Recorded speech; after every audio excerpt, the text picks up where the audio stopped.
Kamusta mga ate, kuya, beshi? Si Chari po ito mula sa The Sun, Moon, Stars, PH Tarot. Ipapaalam ko lang po na ito po ay isang general read o pangkahalatang pagbabasa at maaring hindi lahat ay magtugma sa inyong sitwasyon. I-check din nyo ang inyong Moon, Rising at Venus sign. Baka doon mas tumugma ang read para sa inyo. At kung ang mensahe ay tama sa inyo, paki-like lang po at mag-subscribe kung hindi pa ninyo ito ginagawa. Okay, mag-umpisa na po tayo.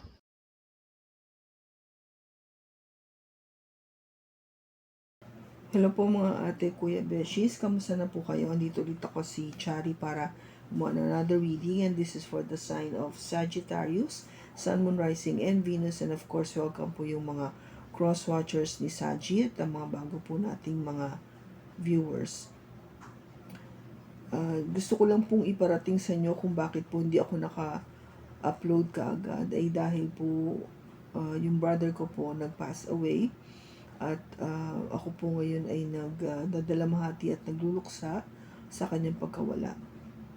Humingi po ako sa inyo ng pangunawa at kaya po ngayon ay ginagawa ko po itong video ngayon dahil alam ko pong maraming nag-iintay ng mga saji sa pagbasa na to at para po malaman nyo ang mensahe o enerhiya na mapipick up po natin sa pagbasa na to ngayon. Ano yung nararamdaman ng person mo sa'yo? Ano yung nararamdaman ng person mo sa'yo? Ano yung nararamdaman ng person mo sa'yo? Saji. The Page of Pentacles. Okay, so yung Page of Pentacles kasi is isang mensahe to, no? Ang nararamdaman ng person mo sa'yo is may gustong kang matanggap na mensahe. Or there is a message na gusto mong iparating na which is something to do with resources o kabuhayan, kaperahan. Or maybe a material thing na talagang pwede natin makita, mahawakan, pwedeng dalhin sa bangko, yung mga tipong ganon. But definitely, you are waiting for a message. Something to do with a material thing. So, kung ano man itong bagay na ito na iniintay-intay mo, na makatanggap ka ng mensahe, yun yung isang bagay na napapansin ng person mo sa'yo ngayon. No, nararamdaman niya na napaka-importante nitong bagay na to sa'yo ngayon. Sa ngayon, okay? Kaya kung gabay yung attention mo ay naandito. At maybe, na sasabi mo sa kanya o yung sabihin natin na nakafocus ka kasi doon, kaya parang hindi mo siya masyadong naiintindi yung either your person or your cross-watcher mo, no? Okay? So, ano yung pinaka nagustuhan niya sa'yo, Saji?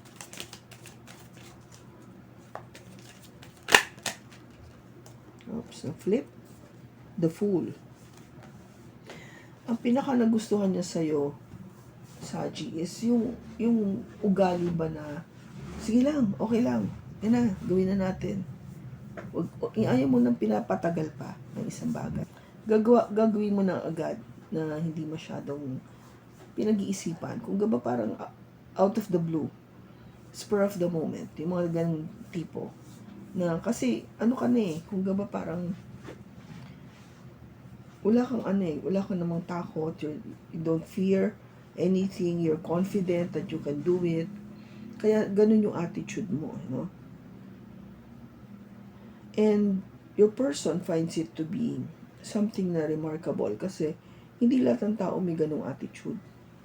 'Di ba? Hindi yung iba niya parang teka muna magsi-second thoughts o mag-iingat muna, mag-iisip-isip pa o kaya papakiramdaman, mga ganon. Ikaw hindi, parang once you felt it or naisip mo, nasabi sa'yo, alika na, gawin na tayo. Ganon. In other words, hindi ka maarte, hindi ka mahirap kung ka ba sa invitation. Hindi ka mahirap imbitahin.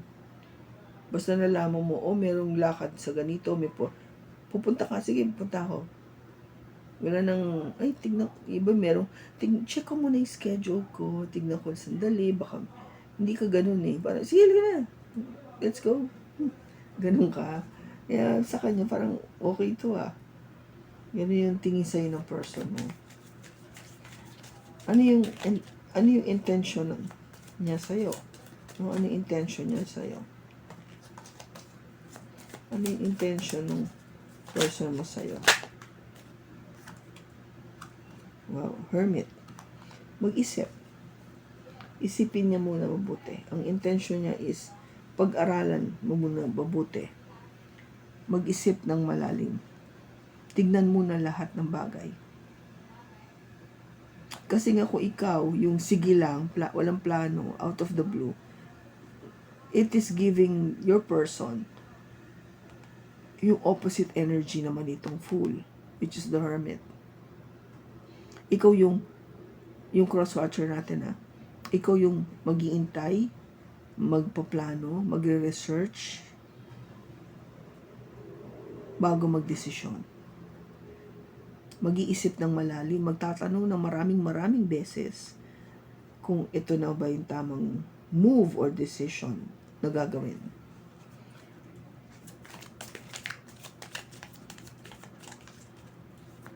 Ano yung action na dapat mangyari? Ano yung action na dapat mangyari?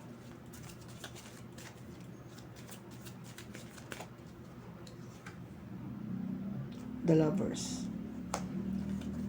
Ang action na dapat mangyari is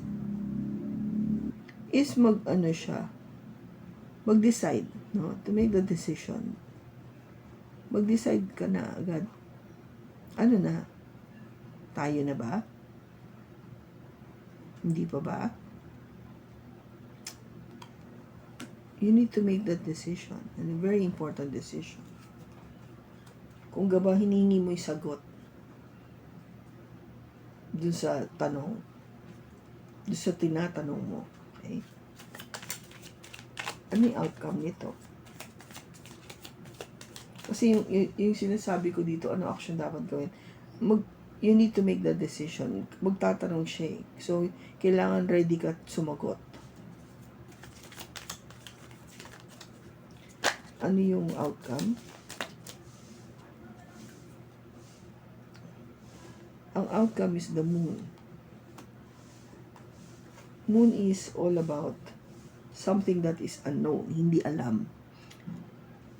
Kung gaba parang meron pang tipong itinatago o nililihim o sinisikreto o may sikreto, hindi maliwanag. Kung gaba, it's not clear. You don't know. Maybe pagdating dito sa decision na to, hindi ka sure. Not yet known. Okay? Parang kailangan pa ng maraming pagkakataon o tanong o time para masagot ito. Kung kayo na ba? Kayo na magiging lover. Ulit. Okay. Doon sa mga mahilig sa zodiac sign, ang nakikita ko dito is Pisces, Gemini, Virgo, Aries, and Taurus, and Capricorn. Okay? So, yun yung mga nakikita nating zodiac sign dito, Saggy. So, hindi sure. Hindi sure yung person. Okay? Iniisip pa niya. Hindi pa siya sigurado. Kung kailan, tatagyan natin, kung lalabas mamaya. But, let us see kung ano pa yung message sa iyo. Message for Saggy. Guided steps to great love. Follow the path of ascension. So, you need to ascend. Parang tipong kailangan magkaroon ng pagtaas o pag-angat sa mga ginagawa para magkaroon ng mas matinding pagmamahalan.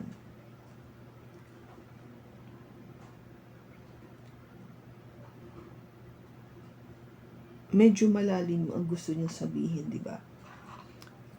Guided steps to great love. Sundan mo daw yung daan patungo sa pag-angat para mas maging maganda yung inyong pagmamahalan. Rekindle. Every relationship has magical moments that can be rekindled. Okay, so parang kung dati, sabihin natin nagkahiwalay kayo, ito yung sinasabi na magsama muli kayo to rekindle, di ba? So, kung sa tingin mo talagang meron pa, no, Saji, meron pa dang nararamdaman sa iyong puso pagdating dito sa person mo, maybe it's telling you na give it another chance. No, lovers is also giving a second chance, pangalawang pagkakataon. Kaya nga, kung gaba parang tinatanong sa iyo ang tanong dito is, you need to make that decision. Tayo ba o hindi? Kasi, kung titignan mo itong picture, di ba, tatlo yung kamay na makikita mo. Nasa gitna, I would say, babae. But the other side, again, is another hand. But meron pa rin isang hand na doon sa kabilang side na babae din. So, if this is something to do with a third-party situation, di ba parang tinatanong sa'yo, which hands do you prefer to hold? Hindi pwedeng pareho You need to choose. Dito ba sa kabila o dito sa opposite side? That is the question. Which do you prefer? Kung meron kang third party, or you're going to a third party, or your person is going to a third party. Yun ang tanong kanino ka ba? Sa akin o sa kanya? Which is, ang sabi dito, hindi pa sure. Hindi pa alam. I don't know. Inaalam pa niya. Okay?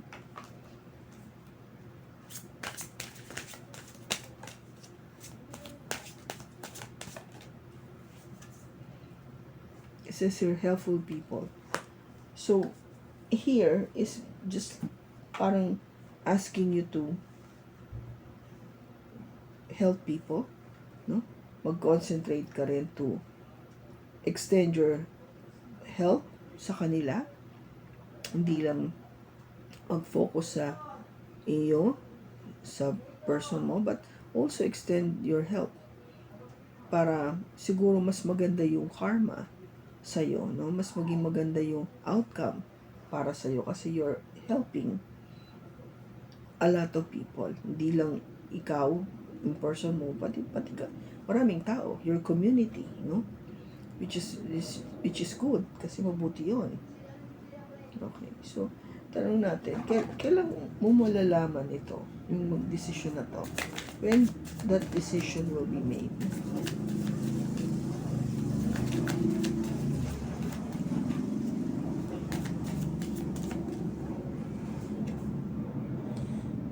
When you are truly ready for it. When you're truly ready for it. So, yung decision, gagawin dito, pag talagang handa ka na. Okay? Kung kailan yon, it's all up to you. Kasi nga unknown, di ba? Kaya sabi ko sa inyo, hindi pa sure. May sikreto pa, meron pang hindi pa alam, may lihim o whatever. Kasi hindi ka pa handa Pag handa ka na pumili kung sino dito, then that's the time na mangyayari ito. And maybe that's the time when you can rekindle. Okay? So, kung kaninong Saji naman ito na nakuha nating energy, Maraming salamat sa pagsama mo sa akin sa pagbasa na to. Sana nakatulong ito sa iyo ng malaki. Sa susunod po muli, ingat ka and God bless.